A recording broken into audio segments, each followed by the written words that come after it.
Ния и вълшебното гласче.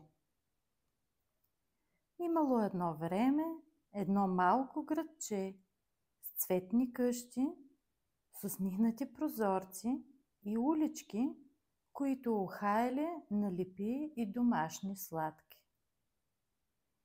В него живеело едно момиченце на име Ния. Тя била умно и добро дете, което много обичало да рисува, да чете книжки и да се мечтае, докато лежи на меката си възглавница, обгърната от пухкавото си одеяло. Но Ния имала една малка трудност. Често й било трудно да каже не, дори когато много искала. Когато някой я молял за нещо, тя винаги се съгласявала, защото не искала да наранява никого. Един слънчев ден в училище децата рисували по екипи. Ния седяла до прозореца и отцветявала цвете, което била нарисувала сама. То имало големи листенца и сърчице в средата. За него и трябвал любимият ти червен фломастер. До нея седнала Мая, нейна съученичка, която понякога била малко рязка.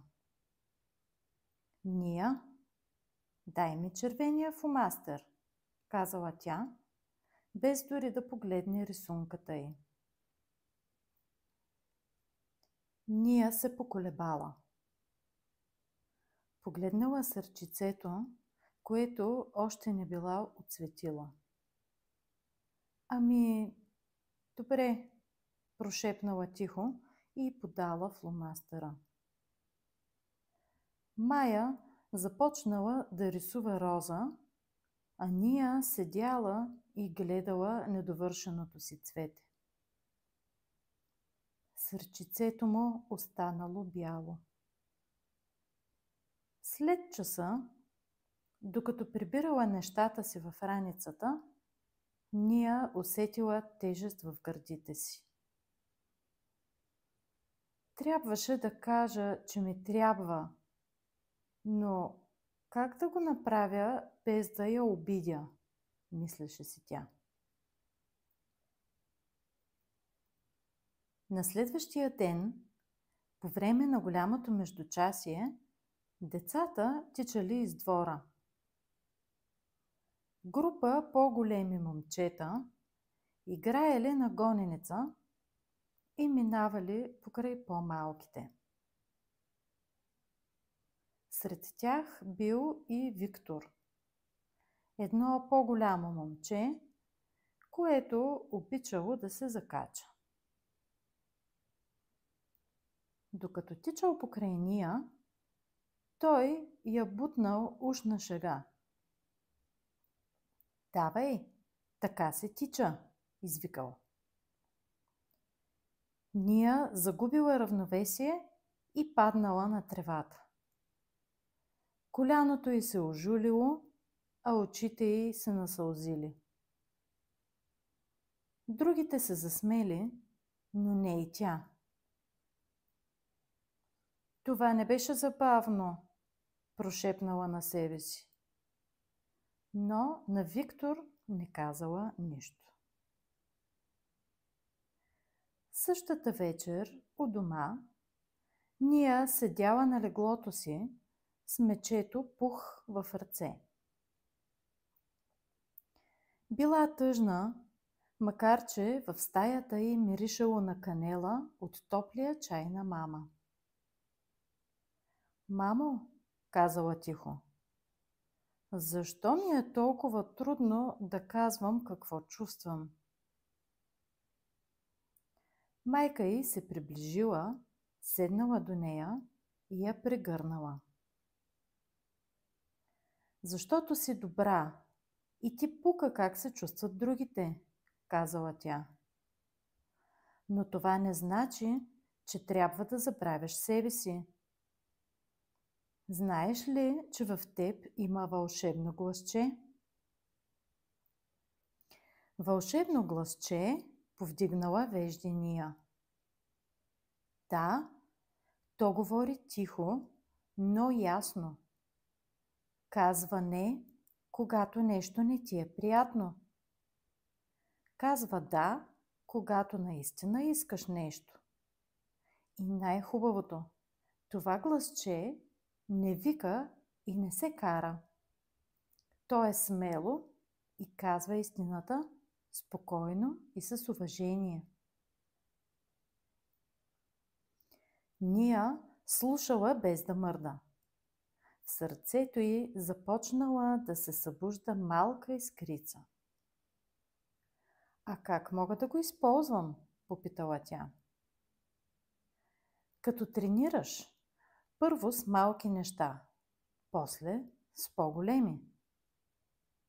Всеки път, когато чуваш себе си и какво чувстваш и от какво имаш нужда, правиш гласчето по-силно.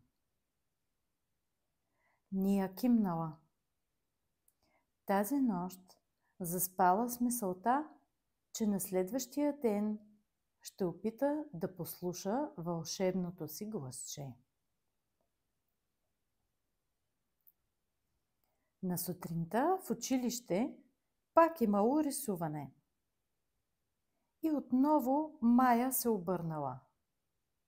Дай ми синия молив. Ния поела дъх, усетила как сърцето й тупка и казала: сега рисувам с него. Ще ти го дам, когато съм готова. Мая я изгледала, но този път не се намръщила.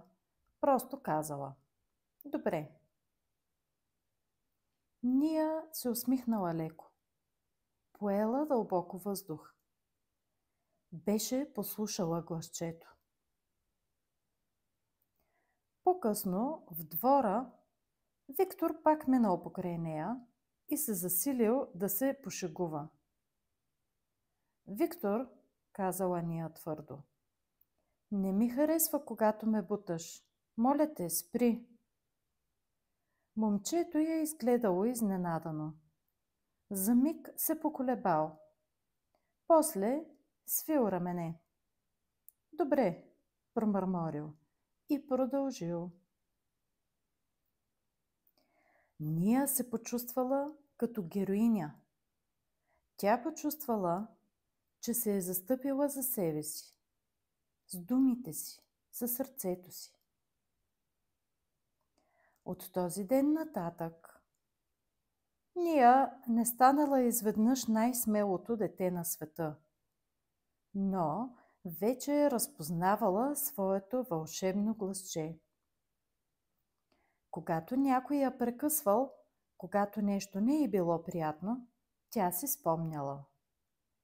Аз мога да говоря спокойно, ясно, с уважение. И знаете ли какво? Колкото повече е говорила така, толкова повече и другите деца започнали да я слушат. Някои дори започнали и те да използват своите вълшебни гласчета. А Ния, тя вече никога не оставила сърчицето на цветето си неотцветено.